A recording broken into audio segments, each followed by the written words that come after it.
मराठी नाटक, मालिका, सिनेमा या तीनही माध्यमातून घराघरात पोहोचलेला चेहरा म्हणजे अभिनेता कमलेश सावंत. लक्ष सारखी मालिका असो किंवा मी शिवाजीराजे भोसले बोलतोय सारखा दमदार सिनेमा, त्यांनी साकारलेला पोलीस मूर्तिमंत समोर उभा राहतो. एवढंच काय तर आता बॉलिवूडमध्येही त्यांनी स्वतःची वेगळी छाप पाडली आहे.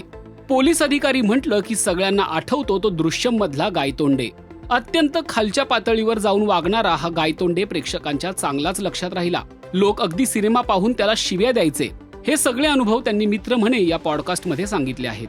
दृश्यम सिनेमा बॉलिवूडमधील एक सुपरहिट सिनेमा मानला जातो. लवकरच दृश्यम 3 हा सिनेमा देखील प्रदर्शित होणार आहे. या सिनेमाच्या पहिल्या भागात बॉलिवूडकरांचा लाडका झाला तो मराठी अभिनेता कमलेश सावंत. डोक्यात सणक जाईल असा दमदार गायतोंडे त्यांनी दृश्यम मध्ये साकारला. हे पात्र इतकं उठावदार झालं की लोक त्यांना शिव्या द्यायचे. कमलेश सावंत या अनुभवाविषयी म्हणाले की दृश्यम प्रदर्शित होण्याआधीच मला इंडस्ट्रीतल्या खूप जणांनी फोन केले होते, कारण त्यांनी सिनेमाची ट्रायल सुरू केली होती. अनेक लोक हा सिनेमा पाहत होते. मी तोपर्यंत ट्रायल पाहायला एकदाही गेलो नव्हतो. तेव्हा मला निशिकांत सरांचा म्हणजेच दिग्दर्शक निशिकांत कामत यांचा फोन आला. ते मला म्हणाले, चुकून चांगलं काम केलंय बरं का, आता ट्रायल बघायला तरी या स्वतःच्या सिनेमाची.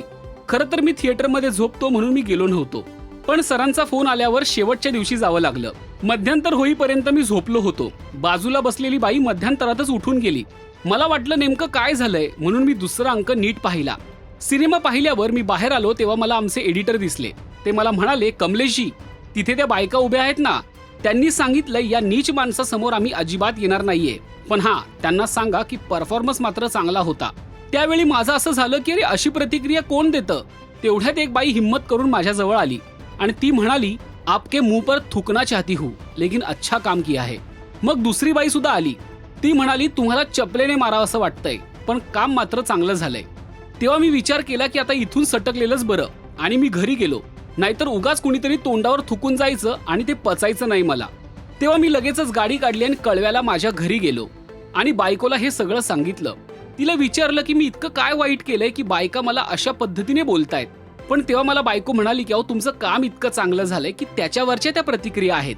माझ्यासाठी हे सगळं नवीन होतं. माझा पहिलाच अनुभव होता तो. या सिनेमानंतर माझ्याबरोबर लोक फोटोही काढायला येत नव्हते. बायका तर तोंडावर इन्सल्ट करून जायच्या, पण या सिनेमानंतर मात्र माझं चांगलं झालं. अशा शब्दात कमलेश यांनी दृश्यम नंतरचा भयानक अनुभव सांगितला आहे.